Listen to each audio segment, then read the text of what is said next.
Assalamualaikum warahmatullahi wabarakatuh. Jumpa lagi di video Umi. Hai bunda hebat semuanya. Bagaimana kabar bunda semua? Semoga bunda-bunda semua masih dalam keadaan sehat walafiat. Di sini ada requestan dari Bunda Rintan Salman. Mungkin di sini dari beberapa bunda yang menyaksikan video ini mungkin juga ada yang sama dengan pengalaman Bunda Rintan Salman di sini. Ada hal yang unik dari Bunda Rintan Salman ini. Seperti yang di judul, itu yang akan Umi bahas di video kali ini. Bunda Rintan Salman memiliki gaji suami yaitu 2 juta per bulan. Cuman suaminya memberikan di tiap minggunya sebesar 500.000. Di sini Bunda Rintan Salman tinggal bersama orang tua dan tiap bulannya harus nabung untuk cicilan ke bank sebesar 300.000. Ingin ngasih untuk orang tua dan mertua, dan juga suami setiap pulang kerja di tiap minggunya pasti akan bertanya kemana habisnya uang selama 1 minggu. Ada yang sama nggak ya dengan suami Bunda Rintan Salman di sini? Nah, di sini sebelum Umi coret-coret dulu tentang keuangan dalam bulanan, di sini Umi mau memberikan sedikit pesan untuk Bunda Rintan Salman atau bunda-bunda semua yang memiliki pengalaman yang sama. Yang pertama, Umi di sini ingin menjelaskan dulu, suami yang bertanya tentang habisnya keuangan di tiap minggunya ataupun tiap bulannya, bukan berarti suami tidak percaya akan dengan pengeluaran kita di tiap harinya. Tetapi suami hanya butuh penjelasan dan bukti kemana larinya uang yang dia berikan pada sang istri. Nah, di sini jangankan untuk menulis ya. Sosok seorang istri ini itu memberikan bukti aja, bukan tidak mau memberikan, tetapi ketika menerima uang dengan sejumlah yang mungkin nominalnya tidak cukup di secara akal, itu tuh sudah mikirnya kemana-mana. Iya gak bun?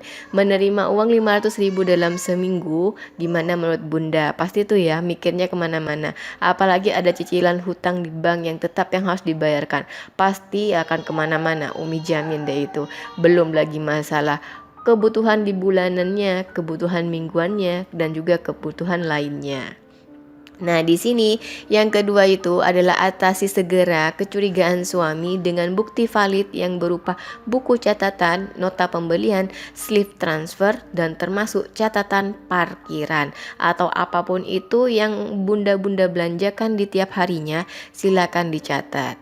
Nah, biasanya dengan adanya buku catatan ini, kita itu gak perlu lagi menjelaskan panjang lebar. Kita cukup memberikan bukti bahwa ini loh hasil dari pengeluaran di tiap harinya.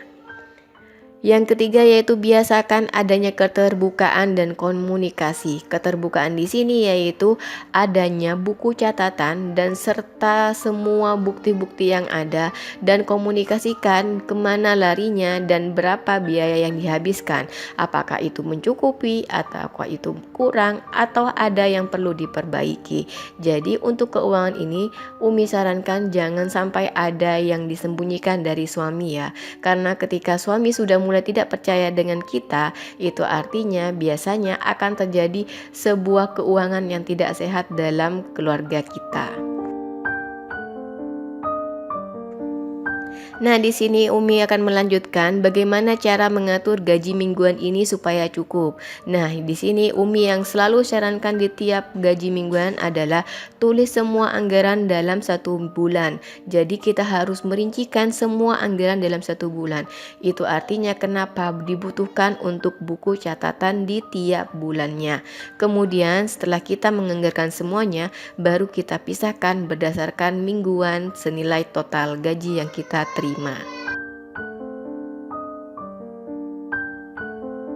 Dan di sini selanjutnya Umi akan mencoba menjabarkan lagi bagaimana cara merinci dalam keuangan gajian. Yang di sini yang Umi tulis adalah gaji per minggu 500.000, yang artinya dalam 1 bulan itu ada 2 juta. Nah, untuk Bunda Rintan Salman di sini, cicilan ke banknya setelah 300 ini selesai, please jangan hutang lagi. Lebih baik ditabung aja sendiri, kemudian barulah dibelanjakan dengan apa yang dibutuhkan. Jangan ke bank dulu ya, Bun. Nah, di sini Umi akan lanjutkan berapa kebutuhan per bulanan. Karena di sini Bunda Rintan Salman tidak mendeskripsikan berapa nominal per bulannya yang harus dikeluarkan. Jadi di sini Umi hanya merincikan ya. Berhubung di sini Bunda Rintan Salman itu tinggal bersama orang tua, biasanya untuk biaya hidup itu juga pun akan dibagi dua. Bukan artinya sendiri-sendiri ya, tapi orang tua itu biasanya akan mengalah pada anak. Biasanya anak itu akan dibiarkan untuk membelanjakan kebutuhannya selama sebulan sendiri, sedangkan untuk orang tua biasanya juga pun akan mengeluarkan dengan sendirinya. Tapi balik lagi, jika misalnya kalau keuangan Bunda Rintan Salman ini mencukupi, silakan ditanggung untuk biaya kedua orang tuanya. Nah, selanjutnya di sini yaitu untuk per bulannya ada cicilan ke bank sebesar 300.000. Nah, di sini Umi sarankan dicek dulu ya tanggal berapa ke bank, dan itu terjadinya di minggu keberapa, minggu pertama kah, kedua atau ketiga. Nah, selanjutnya ada PLN dan PDAM 100.000. Nah, kenapa 100.000 di sini?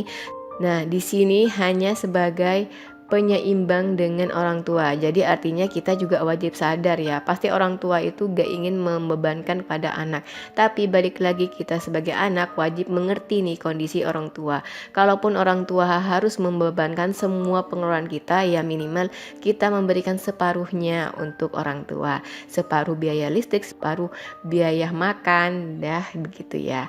Kemudian di sini beras 100.000, untuk uang bulanan 100.000, kemudian untuk keuangan dapur di sini misalnya ada gas, minyak goreng, gula, itu 100.000, untuk kebutuhan pasar 300.000. Nah, untuk kebutuhan ini bisa disesuaikan lagi ya kalau tidak memang mencukupi. Kemudian di sini ada total 1 juta, yang artinya ada sisa 1 juta dari gaji 2 juta. Kemudian di sini Umi pisah lagi untuk orang tua masing-masing 100.000, yaitu 200.000 rupiah per bulan. Artinya orang tua 100.000, kemudian mertua 100.000, untuk uang dadakan 100.000, simpanan dadakan di sini. Kemudian ada sedekah 50.000, kota 75.000, dan sisanya ada tabungan sebesar 575.000. Dan kemudian bagaimana cara mengatur untuk per minggunya? Nah, di sini Umi buat tabel per mingguan. Nah, di sini kita sebelum membelanjakan semuanya, please ditulis dulu tabel per mingguan ini. Yang pertama yaitu ada 4 minggu kotak di sini. Kemudian kita tulis minggu apa saja yang harus kita keluarkan. Misalnya nih ya, minggu pertama ada apa saja yang wajib kita keluarkan. Silakan dipilah sesuai dengan kemampuan dan kebutuhan. Misalnya nih, untuk cicilan bank terjadinya di minggu kedua. Itu artinya cicilan harus terjadi di minggu kedua, berarti kita harus bisa menyisihkan keuangan yang ada senilai 300.000 hingga di minggu kedua. Artinya di cicilan minggu pertama 150, kemudian minggu kedua 150. Dan untuk kebutuhan pasar, karena di sini juga butuhnya per minggu, jadi bisa dipilah lagi yaitu senilai 75.000 per minggu. Kemudian selanjutnya untuk minggu pertama dibutuhkan untuk apa nih? Misalnya memberikan pada orang tua, silahkan disisihkan 100.000.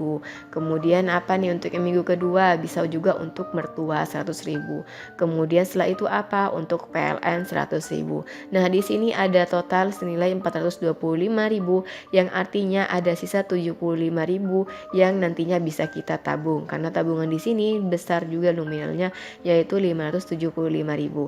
Selanjutnya juga seperti itu, minggu kedua juga sama, silakan disisihkan. Misalnya untuk cicilan 150.000, pasar 75.000, untuk mertua 100.000, beras 100.000, dan juga ada sisa tabungan 75.000. Dan juga di minggu ketiga juga sama, untuk pasar 75.000, bulanan 100.000. Jadi untuk belanja bulanan kita anggarkan di minggu ketiga. Kemudian ada kuota 75.000, ada sedekah 50.000, kemudian ada sisa 200.000. Silakan dilanjutkan mau untuk apa, untuk dadakan 100.000 maupun untuk keuangan dapur 100.000. Dan di minggu keempatnya juga sama, dari total 500.000 yang diterima silakan disisihkan menyisihkan 75.000 untuk belanja ke pasar, kemudian ada sisa 425.000. Itu artinya akan ditabungkan. Nah, tabungan di sini 425.000 ditambah minggu kedua dan minggu ketiga 75.000 akan menghasilkan 575.000. Itu artinya impas semuanya sesuai dengan kebutuhan rincian bulanan. Nah, begitu saja coretan dari Umi. Semoga Bunda Rintan Salman dan Bunda di luar sana juga bisa mengambil beberapa poin yang bisa dicontoh maupun dipraktekkan. Sekian saja video dari Umi. Semoga bermanfaat. Wassalamualaikum warahmatullahi wabarakatuh.